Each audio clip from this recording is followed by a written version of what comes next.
Boa tarde, pessoal. Então, explicando então a Revolução Francesa, né? Então, para a gente entender a Revolução Francesa, tem que entender o que aconteceu antes da Revolução. Então, o que era a França antes da Revolução?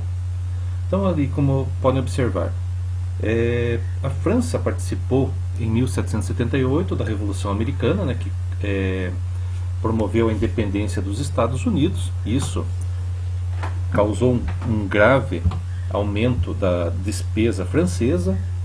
Depois ela foi derrotada na Guerra dos 7 Anos contra a Inglaterra. A Inglaterra é um inimigo tradicional da França durante a Idade Média, durante a Idade Moderna. Então eles eram grandes inimigos. Então, e outra questão também, a crise interna, crise de abastecimento, né, da agricultura, que era o principal, a economia principal da França, né?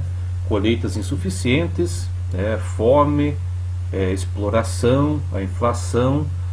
Tanto que durante esse período que antecedeu a Revolução Francesa, né, o custo de um pão chegou a ser o equivalente ao custo de um salário mensal de um trabalhador. Então isso, claro que vai ocasionar uma revolta no país, né? Sem contar que a nobreza francesa, ela, dentro do palácio não havia crise. Então era uma sociedade muito bem dividida. Ali nós temos ali o primeiro estado, o segundo estado e o terceiro estado. Então quem pertencia ao primeiro estado? O clero, ou seja, a Igreja Católica. Então os representantes da Igreja Católica possuíam privilégios, né, não pagavam impostos, tinham uma condição de vida muito boa. O segundo estado, a nobreza, né? Então nós tínhamos a nobreza palaciana, cortesã, e tínhamos mais a judiciária também. Então quem eram pertencentes a esse segundo estado? Funcionários públicos, né, os que cobravam impostos, o rei, a família real, todos esses eram pertencentes então ao chamado segundo estado. E o terceiro estado então era a população em geral. Nós tínhamos ali os sans-culottes, ou sem-culottes, né, que era uma forma de uma roupa utilizada por essas pessoas. Tem uma outra imagem aqui que mostra os sem-culottes.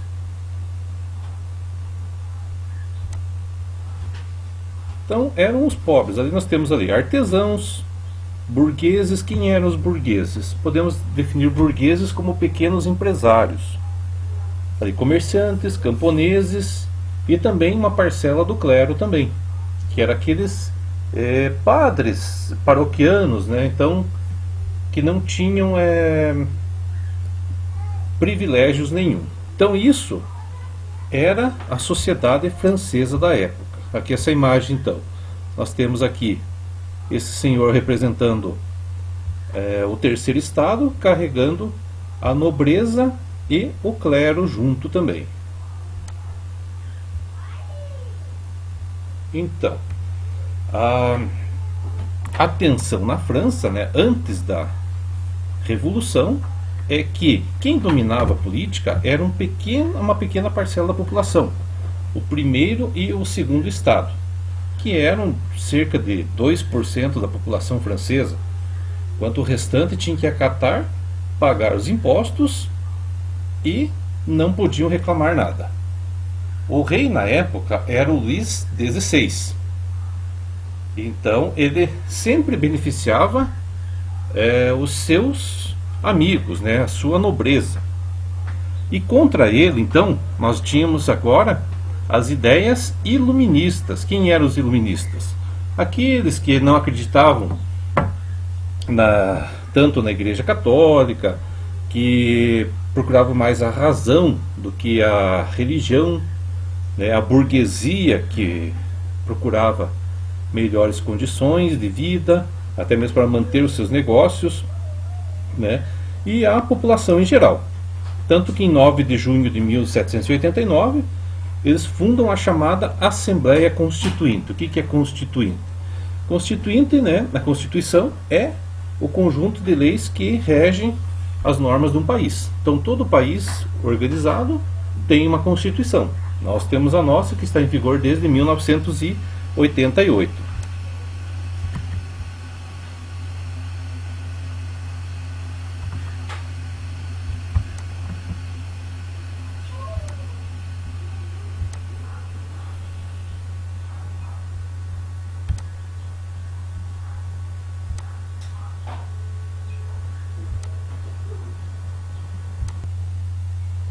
Então, logo após essa constituinte, houve uma grande revolta na cidade de Paris. Paris vai ser o centro da Revolução Francesa. Então, só retomando lá. Revolução, o termo revolução, o que a gente pode entender como revolução? Guerra, conflito? Podemos também. Mas nem toda revolução é uma guerra, como a gente viu já na Revolução Industrial. Revolução Industrial foi uma mudança nos meios de produção. A Revolução Francesa agora vai ser uma mudança no modo de pensar do homem agora. Então, em 14 de julho de 1789, há 230 anos atrás, né, houve a chamada Queda da Bastilha. Então, esse é o marco da Revolução Francesa. É fechada a Constituinte, o povo ele toma a Bastilha, que é esse prédio aqui, que era uma antiga fortaleza no centro de Paris, que estava sendo utilizado como uma prisão, como o depósito de pólvora do exército francês. Então, qual a importância então de tomar a Bastilha? É ali que então a população iria se abastecer de armas, de munição, para combater agora a nobreza. O rei, lembrando que o Luís XVI, então, ele era um rei absolutista. O que era um rei absolutista? Rei absolutista era aquele que governava, né, com o poder absoluto em suas mãos. Então, ele fazia as leis, ele mesmo pedia para pôr em prática essas leis. Tanto que o seu avô, né, o Luís XIV, ele já falava, né, o Estado sou eu, era conhecido como Rei Sol. Por que Rei Sol? Porque acreditava-se, né, como acredita-se até hoje, que o Sol era o centro de tudo. A Terra girava em torno do Sol. Então, ele sendo o Sol, né, tudo tinha que depender dele. Aí, então, depois que a população invadiu a Bastilha, tomou a Bastilha, então, houve essa tomada do poder então pela população. E, imediatamente, então, foi escrita a Constituição Francesa. Constituição, então, idealizada sobre os princípios iluministas, princípios que até hoje estão presentes no nosso cotidiano. Como a gente viu, a questão da divisão dos poderes em três, né, do Montesquieu.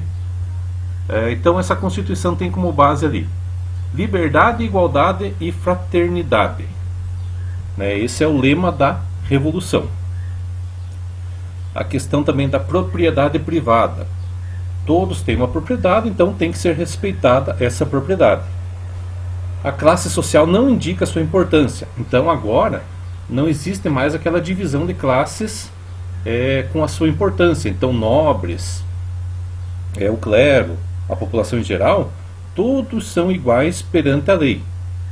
Tá? Até mesmo o rei está sujeito às leis. Então ali, o fim do feudalismo na França. Então o rei está sujeito às leis. Então no absolutismo, o rei estava acima das leis. Agora, com as ideias do iluminismo, da revolução, o rei está abaixo das leis também. Tá? Então esse aqui é o princípio da Constituição Francesa. Então o Luís, nesse primeiro momento, ele aceita a revolução, né, aceita essas ideias, mas ele está organizando o seu exército, organizando as suas tropas para acabar com a revolução e se tornar novamente absolutista. Então ele busca juntar outros países, né, apoio para retomar o poder. Aí então surge uma liderança da Revolução, o Maximilien Robespierre, né, que já era um conhecido do Luís XVI. Na verdade, eles já tinham se encontrado numa faculdade quando Robespierre era um aluno de Direito, e nessa época, então, praticamente, ou você ia para o clero, né, os homens, né, que tinham direito ao estudo, ou estudavam direito para ser um bom advogado, um jurista, um administrador, ou partiam para a medicina. Então, a partir disso, então, o rei francês ele é preso, né, por traição, por tentar acabar com a Revolução. E aí surge então a chamada República Francesa.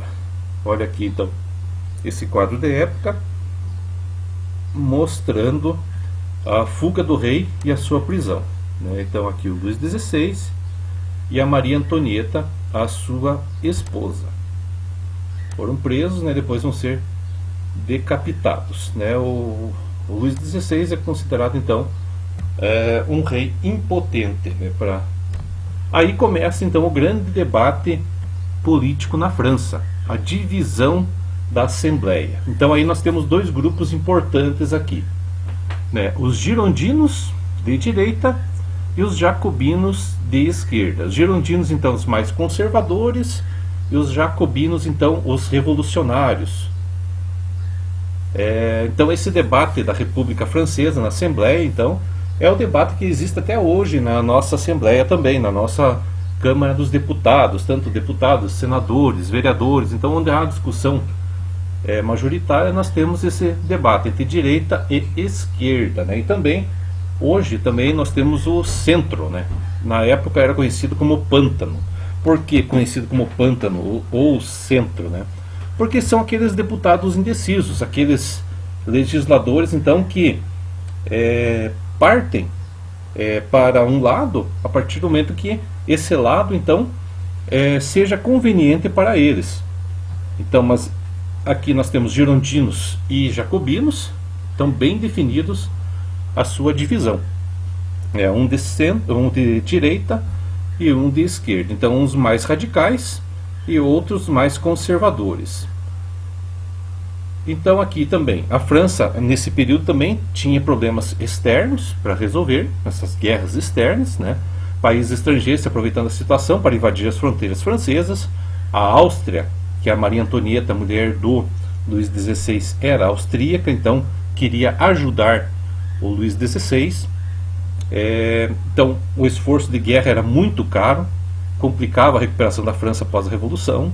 Então a guerra custa um valor muito absurdo, armas, soldados, salários, vidas, né, também. Soldados então e oficiais do exército francês fugiam para o lado inimigo, então havia muita deserção. E os jacobinos começam a ser acusados de incompetência e assassinados. Então os jacobinos que tomam o momento, o poder, né, eles começam a ser acusados de traição. Aí começa-se uma guerra civil entre jacobinos e girondinos. Então podemos dizer que os girondinos são uma classe mais alta e os jacobinos uma classe mais baixa da população. Os girondinos se rebelam então contra o governo e se aliam aos austríacos. Os austríacos então da família da Maria Antonieta. Jacobinos perseguem qualquer um que fosse contra os ideais da Revolução, criando assim o chamado período do terror. Nesse chamado período do terror é que começa então a utilização de uma arma de guerra muito comum na França durante esse período, que era a guilhotina. A guilhotina tinha sido inventada por um médico francês, né, o Guillotin, que era utilizado em praça pública então para matar as pessoas, né, que eram julgadas no ato, né, no momento, e condenadas ali mesmo. Então foi uma carnificina então esse chamado período da Revolução Francesa, né, o período do terror. Então esse período do terror, dessa guerra civil, surte resultados, os inimigos externos são combatidos. O Robespierre, né, que era conhecido como o incorruptível, o criador então dessa República Francesa, né, ele não consegue unir ricos e pobres, né, ele vai ser preso e vai ser executado então com outros jacobinos no ano de 1794. Então a gente pode definir essa Revolução Francesa como uma grande mudança então de conceito, né? Então pode ver que os pobres, digamos, tomaram o poder, eles perdem depois, mais tarde, para os girondinos. Depois a gente vai ver também a questão do diretório, da Declaração dos Direitos do Homem, tá? Eu vou passar esses vídeos para vocês. Então o fim da República, né, vai ser em 1799. Então essa revolução vai durar 10 anos na França, até que o Napoleão Bonaparte ele consegue tomar o poder. Mas isso fica para uma outra oportunidade, ok? Obrigado.